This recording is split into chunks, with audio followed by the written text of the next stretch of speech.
talking about PWS&D outside of emergency relief. I'm Anna, the Communications Assistant at PWS&D, and I'm excited to introduce our presenter for today, Andrea Parrott. She's the BC representative on PWS&D's committee, living in Vancouver, a pastor, and also working as an associate in new worshiping communities for St. Andrew's Hall, the Presbyterian Seminary on UBC campus. PWS&D is often top of mind for people when there's a disaster or emergency to respond to. Today, Andrea will be speaking to us about how we can talk about PWS&D in your church or school or group the rest of the time when we aren't necessarily called to respond to disasters and conflict. So before I turn it over to Andrea, I'll just say that the computers and phones are muted, so please use the chat function in the lower part of your screen for any questions or comments you might have. We'll respond to these as they arise, so please feel free to ask anytime. So now I'll pass it over to Andrea. Great, thank you, Anna. I can only see my presenter screen, so we're doing a bit of a workaround on the phone. So if I'm not responding immediately to any chats, it's because I haven't looked over at my phone. But I'm really excited to be able to present today. I am coming from the somewhat sunny, slightly warmer Vancouver, although I'm proud to say we did have a skiff of snow this morning, so we are well aligned with the rest of the country. So as part of my role with the BC rep for PWS&D, I often attend local churches around BC speaking about the work that PWS&D does. And I really enjoy this work, but one thing I noticed, and I don't know if you've noticed either, but when you go into congregations, a lot of people know about PWS&D and are very quick to respond and know about the emergency relief work that we do. But there's not a ton of knowledge about what work PWS&D does beyond disaster relief. And so today's webinar, this is why we're talking about it. How can we bring PWS&D into our mission, into our ministry year-round, especially at times when there isn't a call for disasters and conflicts? So on today's webinar, we're going to try and cover this. So I'll do a brief overview and outline of the different programming that PWS&D offers. I'll give you a bit more detail. We'll go into what those programs that are the non-disaster relief programs, give you some details about that. And then we'll talk about how do you bring this into the conversations in your congregation? How do you get it to their attention? So with housekeeping, please send your questions and chat throughout the presentation. If something comes up, don't wait to the end. I would love to respond to them as they come up. And also to start, I would really be curious about what brought you to the webinar today. Don't worry, this isn't like taking attendance, so if you don't want to respond on the chat, that's fine. But I'm curious if you are a speaker in your church, if you're a preacher who wants to bring stuff up from the pulpit, or if you're part of a mission society, or if you're a champion on the side, what sort of role do you have with PWS&D in your congregation? So I'll take a look to see if any chats are coming up, and if you aren't responding, not to worry. You can respond as it goes on. All right.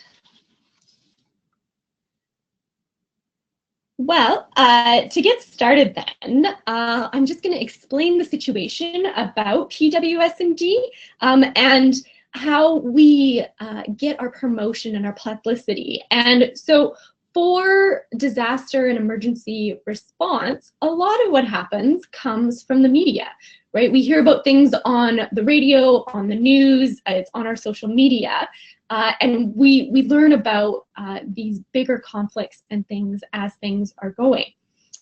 For example, the drought in Africa, this is the most recent one. And this is a good thing, but sorry, I skipped a page. That's okay, I'll keep going.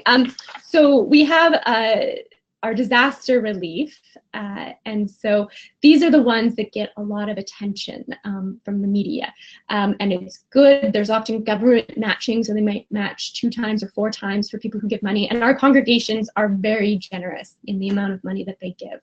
Even with the Rohingya crisis, with the Syria crisis, with the Africa drought, people are responding, and that is great. But emergency relief is only one part of the programming that PWS&D offers. So the main 3 areas are the disaster relief, as I just mentioned. Then we also have this part called development work. And these are long-term development programs that work at a grassroots level to help combat poverty and make lasting changes for people. Emergency relief, again, is provided in times of conflict. And then we have a third area of refugee work. And so this is the work that we support congregations who are bringing refugee families into the country. And I would love to talk about that because it's such exciting work, but that I think is a whole other webinar unto its own. So for the development work, these are the long-term programs that one definition might be, these are programs that help people become more productive and improve their quality of life for the individuals, the families, and the communities and countries for those who receive the benefits of development work. And these programs help create brighter futures. They address food security and health and livelihoods and human rights. The relief program responds to natural or human-made disasters, and it's when people need help really quick and there are no local avenues to receive that help. So that's when the special appeals come out, as I mentioned, with the Africa crisis and things like that. So why do we need to talk about the work that PWS&D does outside of the emergency relief? And really, it comes down to, because those get so much attention, our other programs are lower profile and they don't get the same attention that the other ones do. And I'm sure that you know from your own experience in your own communities that there's so much more to developing quality of life than just making sure that there's food on the table and shelter. Those are all really important things, but we know that reduction in poverty needs lasting changes that use long relationships. And this takes time and building of relationships. And honestly, some of that work can sound a little bit boring. It's not quite as flashy as a response. I'm just gonna click the slides forward. So you can see that out of the 56 projects that PWS&D has in 24 countries, 33 of them are actually these long-term development projects, and 23 are the emergency response projects. So we have quite a few of these projects going, but actually more of our projects are long-term development ones. Refugees. Yes, so the hunger in Africa, I got behind on the slides. I forgot I was supposed to do multiple things at once. So to talk a bit about what are the development projects, I think we're probably pretty familiar with the relief ones. Again, there's been a recent campaign, but what goes into making a development project? So some of you might be familiar with these, but hopefully you can learn a little bit more. So out of the areas that our development projects work in, there's 4 of them. One of them is food security. So this is ensuring that people have a sustainable source of food and that they know where their next meal or their next week of meal is coming from. And so we do this through ways like providing farmers with seeds and tools and training so that they can grow their own food, so they can get high yields and have sustainable crops. We also teach families how to improve their dietary diversity, make sure they're getting the nutrition that they need. So it's not just ensuring that there's a food there, but it's the right kind of food and that it's consistently provided. So we work in the area of food security. We also work in the area of health. And again, you're probably familiar with some of these. Maternal and child health is always on the top of our radar. We have some large projects in Malawi as well as in Afghanistan. We work in the areas of HIV and AIDS, and we work in areas of treating disease an illness. So just making sure that people have good health, good access to health, so that they're able to live healthier lives. Another area is livelihoods. And this one means that people have sustainable access to the things that they need to survive. It means that they have access to food and water and shelter and clothing on a long-term basis, and not just when disasters strike. So this means that people can be self-sufficient and able to provide for their family. It means that they have economic opportunities and meaningful employment. The other areas within livelihood, so it's employment that we work with. We help with self-help groups, so microloans, making sure people can finance things in their lives, and also working in education, so keeping children in school, keeping girls and teens in school so that they can have education, so they can better their lives in the future. So those are livelihoods. And then our last area is human rights. And so these are the areas that help to address kind of the root cause of a lot of poverty. Inequality is at the basis of poverty for many people. And so we help to support human rights, the rights for women, for youth, for those who are in marginalized groups, be it because they have disabilities or perhaps a minority. And so human rights are another way that we help to reduce poverty and to help people with sustainable development in their lives. All right, so overall, that was the brief tour through the areas of our development work, so the 4 areas, and there's so many programs that are involved in that. So what can we do to help with the development work? What is it that we are actually doing? Besides these categories, what are the tangible things that we are doing? The development programming helps to build resilience and help vulnerable communities so that when natural disasters come, they're able to withstand they're able to withstand what's going on in their communities. Perhaps they actually have other sources for food, and when disasters strike, they aren't left in such a crippling state. There's education initiatives, training in skills and live in small businesses, helping families become self-reliant and that they can contribute to their communities. So that's kind of the brief overview of our development work. But I also wanted to talk from my own experience of how I've seen the development work play out. So in November, I was very fortunate to have the experience to go to Malawi, and Anna, who introduced me, she was also on the trip. I was in Malawi in November and December for 3 weeks, and this was a chance for me to see some of our development projects in action and meet the people who are benefiting directly from the work that we do through PWS&D. So I'm going to share just a few brief stories about my trip and highlight some of the areas of development work that I saw. So the first story I want to share is about a self-help group in the northern part of Malawi, in Ekwendeni. And this self-help group has started a bakery. So this self-help group, you can see them pictured on the screen. They're part of a consortium. There's 3 self-help groups that have come together.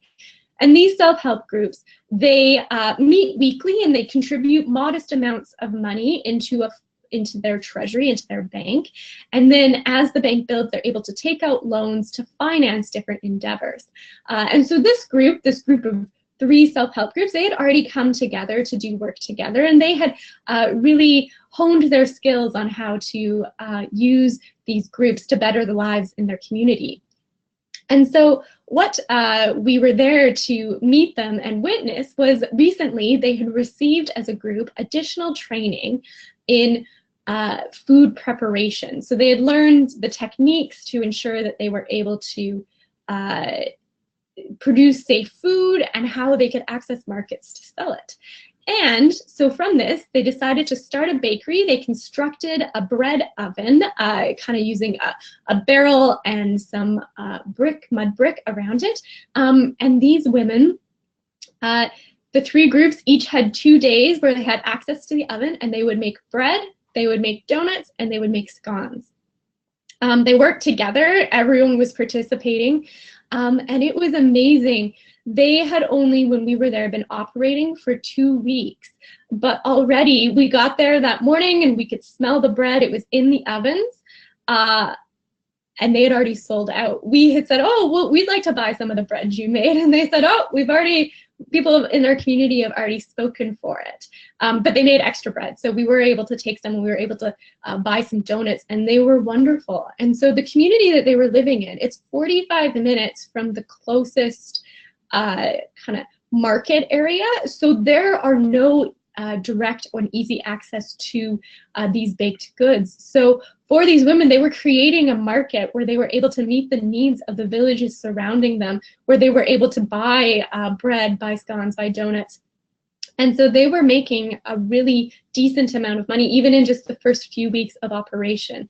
And from that, the women were able to dream about not only how to use the money to provide for their families, but also how to provide for their villages where they were. It was 2 kilometers to the well, which they didn't complain, but they said, maybe we can use our money to put a well closer to help us with our baking. And then they were dreaming about transportation. So maybe how can we get the food, the bread to communities that are further than we can walk to. And so they were dreaming about how to get a motorbike so that they can drive it and increase their market.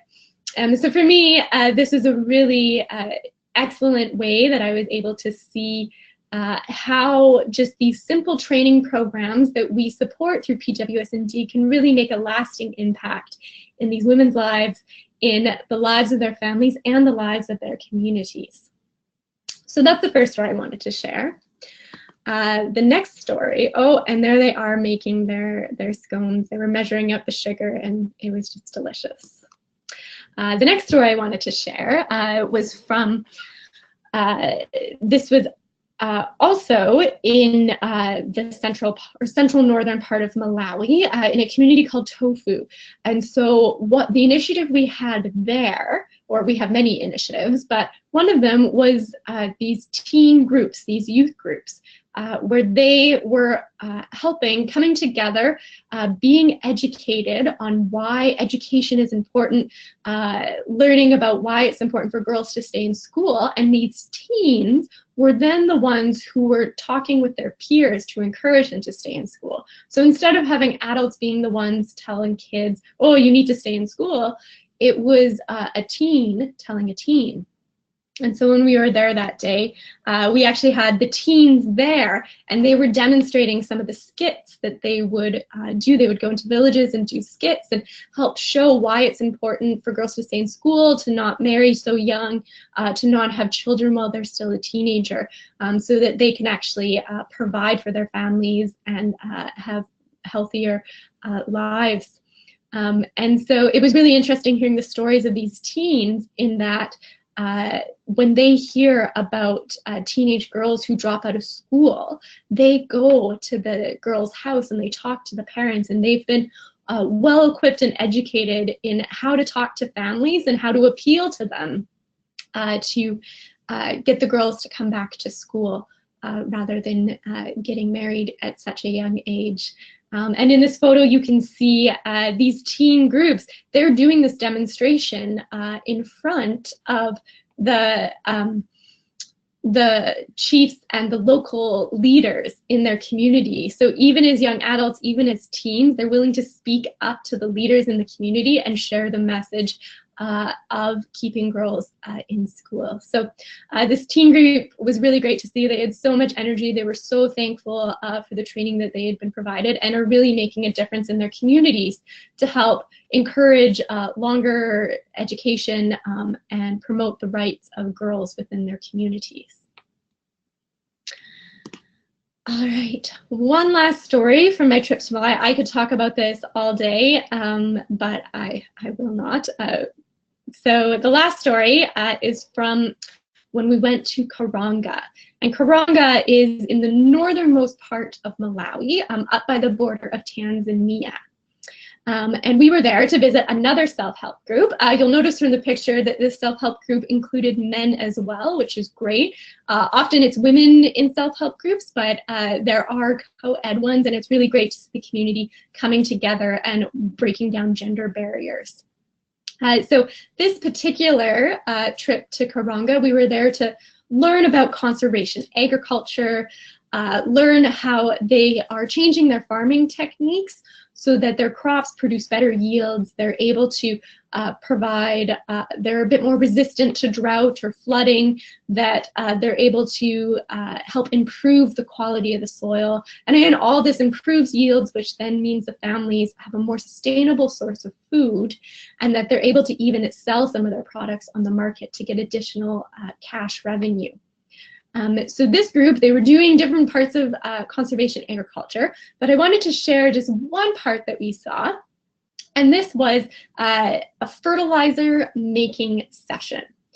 And so for this, you can see there's one bag with red writing on it, and so that is commercial fertilizer that they bought from China. So one family out of the self-help group had bought this bag of fertilizer. It was very, very expensive, quite prohibitive for a family, and quite, without getting a loan, and quite prohibitive to use that directly on their fields. So what they were doing is they were making fertilizer where they were able to spread out the amount of commercial fertilizer that they use, using locally available products to make a different type of fertilizer. So you can see them there. They were taking things like ash and different types of dirt. They had compost or animal manure that they were putting into it, and then they added in just a portion of the commercial fertilizer. And so they mixed it all up. It was a big group effort. They were measuring the water. There was lots of laughing and joy, and they made it into a bundle and they buried it. And so after a few weeks, this concoction would be fertilizer that they would be able to use on their own field. And so this was a way that the community was able to come together. They were able to assist one member, one family of their self-help group, so that they could have enough fertilizer to cover all of their fields and stretch their money even further. And of course, this fertilizer cuts down the impact on the climate, but also helps ensure that they have better yields, which then leads to better, more sustainable food sources, and leads to more, they probably have enough to sell on the market. So that was another example of just seeing how our programs are helping improve people's lives, helping through food security. These ones are not directly with health, but also helping with livelihoods and human rights. So it's really interesting to see how these simple initiatives, these simple interventions are able to address so many of the issues that are needed to be addressed within communities. So part of why we're here today is to talk about how can we promote the development work of PWS&D in our community, in our churches, in our congregations, and how can we talk about this outside of the emergency relief. I mean, it's great to talk about the disaster and emergency relief, but because of the media, it kind of does the promotion for us. So how do we get our congregations to know about these wonderful stories of transformations and how lives are made better through our PWS&D development programs? So now I'm going to talk about the ways that we can incorporate it into our Sunday services, and then how we can incorporate it into parts outside, different fundraising initiatives that we can do. So for, oh, went too far ahead, there we go. For incorporating it into Sundays or into our communal worship, I just wanted to bring forward a few ideas. Obviously, sermons are one of the ways, and I know not everyone is giving sermons. Either you are not a preacher, or perhaps there's lots of other things to preach about. And I know our churches are stressed now. There's a lot to talk about, and so we only have a certain amount of bandwidth that we're able to address PWS&D. And so hopefully these are a few tips that help you to incorporate it in small ways. So one of the ways, and I'm sure you're familiar, we have special services. So there's special Sundays that we have. So there's PWS&D Sunday, which just happened in February. You don't have to have PWS&D Sunday on PWS&D Sunday. Having a service about PWS&D any time of year. Mission Awareness Sunday is also a really popular one. World Food Sunday. These are ways that we can bring the work and the work that we do throughout the world as Christians to the attention of our congregations. With the services that are specifically about PWS&D, one of my favorite things to do is just inspire imagination. When we tell stories about the work that's being done in the name of Jesus, it helps people to think about the world that could be, the world that is already coming into being. It's easy to get down about the state of our world, the amount of people who are hungry, the amount of people who are sick, the amount of people who just do not have enough. But if we can share little bits about the work that God is already doing in the world, it can really help to inspire imagination and help people to respond. So for me, sharing about PWS&D becomes storytelling within our congregation. Specifically, it doesn't have to, I think of verses that really help to tie in to the work we're doing. And I mean, you can pretty much open into the Bible and probably tie into our mission into the world in many of the verses. But I think specifically of Jesus's work with the poor. I think of the prophets in the Old Testament and their promise of shalom, and how Isaiah, Ezekiel, and Jeremiah, they all talk about this kingdom that God is bringing in. And a lot of the stories of PWS&D talk about that and show how the kingdom is being brought in. And again, we can use Paul, his epistles, to talk about the work of the church and how the church is there helping with the first fruits in the community. So the coming kingdom where we have tastes of what the kingdom of God is like. And honestly, I don't have many other better sermon illustrations than the work of PWS&D. So as we work with congregations, work with our mission group, when we start to understand and have the vocabulary of this storytelling of the work that's being done, then it inspires us to become involved. And so that's really exciting. Of course, we don't have to do this just through sermons or presentations. We can do it through incorporating it in everyday Sundays. So sharing in the prayers of the people, picking different PWS&D programs to highlight the development work as we pray for God's work in the world. We can also just throw in sermon illustrations if you're a preacher on a non-PWS&D Sunday. Throw it into any sermon that it works with. Other ways to incorporate it is if you have a prayer wall, to make sure that the projects of PWS&D are highlighted on the prayer wall. Or if doing a reverse offering is a practice in your congregation, sending people out into the world, giving them prayers to take with them, so that throughout the week they will be praying for our different initiatives. And so one of these prayers could be for our different development work in PWS&D. And of course, children's stories. These are great times to get children interested in thinking about their role in the world and how they are positioned within our world to help share God's love with others. So I definitely understand that some of you have not had direct PWS&D experience. That I mean, I feel very privileged to have gone to Malawi, but if you haven't gone to Malawi or haven't been able to go on one of these trips, there are many ways that you can find out the stories. Each of you, all our different regions, have a PWS&D representative. So I'm for BC. If you need stories, contact your representative, and they, I'm sure, have plentiful. And again, I could talk all day about it.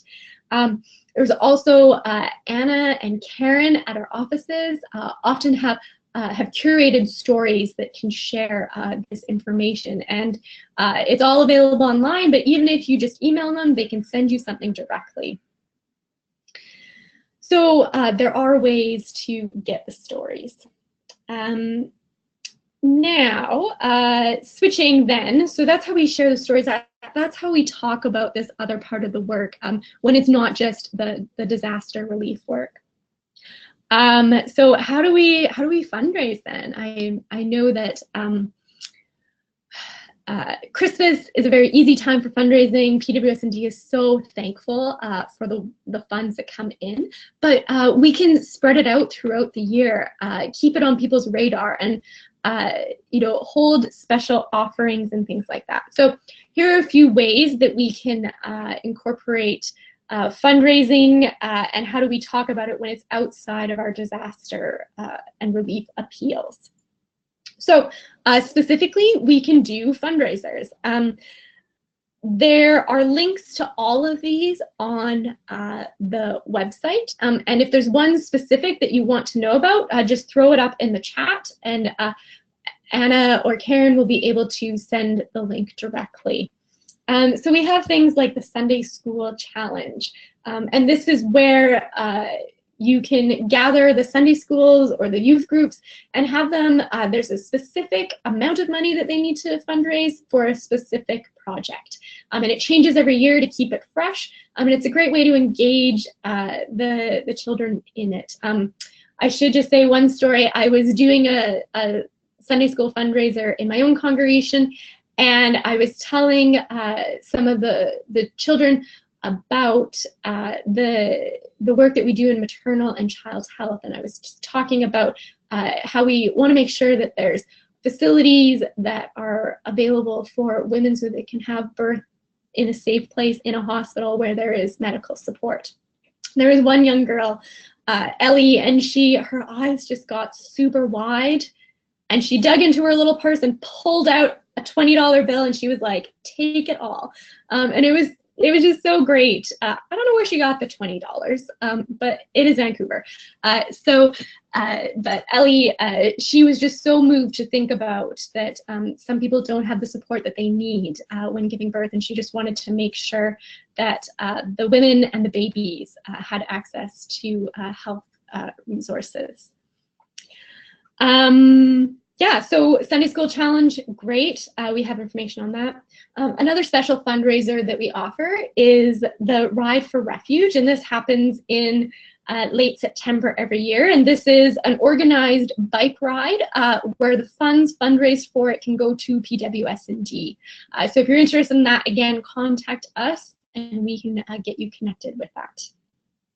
And Gifts of Change, I hope most of you are familiar with this. It comes out in December, and it's the little handbook where you can pick specific projects to send money to. It's great. I give a lot of gifts of change at Christmas myself, but the thing is, we don't need to only use this at Christmas. It's an easy Christmas appeal. People are feeling generous. But throughout the year, you could do different gifts of change appeals within your mission organizations, within your youth groups, within your congregations, where you pick one of the development projects in the Gifts of Change handbook and raise money for that. There's also, as I mentioned before, just specific Sundays where we can highlight these different initiatives. And so the list is much longer than I came up with, but in International Women's Day to support women's rights, that's actually coming up tomorrow. World Food Day, Earth Day, Canada Day, World AIDS Day, and PWS&D Sunday. So these are all opportunities. If you're planning services, or if you aren't planning a service, maybe you can ask your minister to speak at Prayers of the People or do the Prayers of the People for it as a way to increase the profile and help people know about it. We specifically have educational resources for youth groups. There's three that are, there's a board game. There's one that's called Power of 5,000, as well as Growing Hope Around the World. And we know that our young adults and our teens are more connected to the world, to the global world, than ever before. And so this is a way to help them kind of look at it through the lens of PWS&D and see how they can support things in their world. There's also education materials for adults. There's information about the Malawi programs of maternal and child health. There's also a study guide for maternal and child health in Afghanistan. And these are ways that we can engage on a deeper level with the work that is being done. And then finally, we have worship resources. So Lent is upon us now, and so we have the Lenten inserts that PWS&D creates. They're free. You can order them for free, and it's a way to highlight it in your worship. And of course, we have the Advent liturgies that I know many congregations use, and these are ways that development projects are highlighted.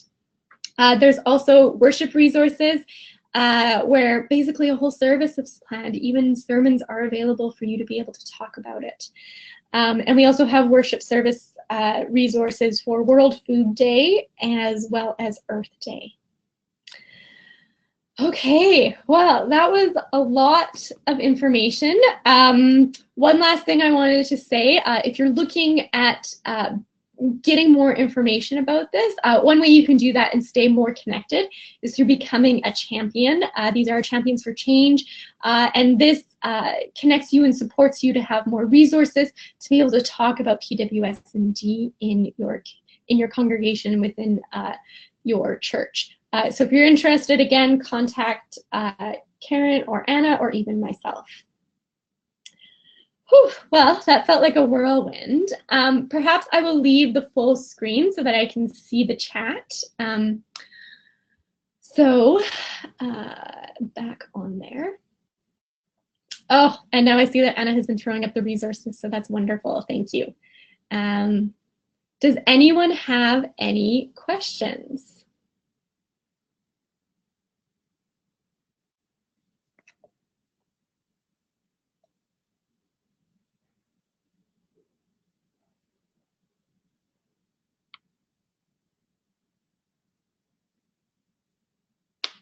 Okay, I see one on my screen.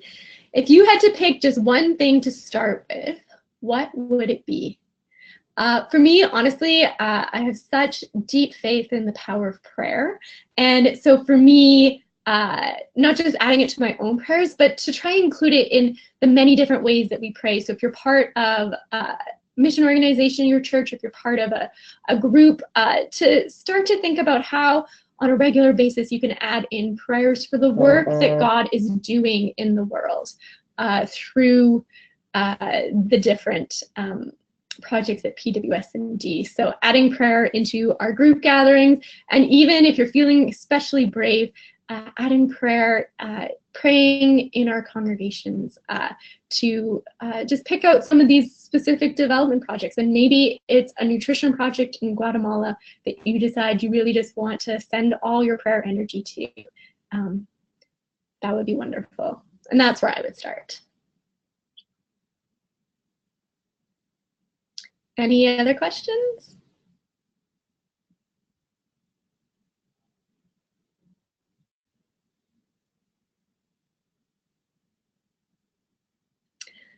Well, if there's no other questions, then I just want to say thank you so much for coming to the webinar. And for anyone who's watching this later, it will be available up on the website. So thank you for taking the time to watch this later. I hope you learned a little bit. If you have any questions that come up later, you are definitely more than able to contact me. You can get my information from PWS&D, and I'd be glad to chat with you. Okay, thanks a lot, Andrea. That was great. Yeah, and thank you everyone else for joining us today. So yeah, as Andrea said, the webinar will be available later online. And again, if you have any other questions, just feel free to get in touch. And I'll just say that our next webinar will be on Thursday, April 4th at 1 p.m. Eastern, and it will be hosted by John Popiel, the PWS&D Program Coordinator for Latin America and the Caribbean, as well as Contab Jean-Baptiste, the Executive Director of Partnership for Local Development in Haiti, and he's also a Southern Partner Representative on PWS&D's board. So be sure to tune in for that. Okay, so thank you very much, everyone. Thanks. Bye.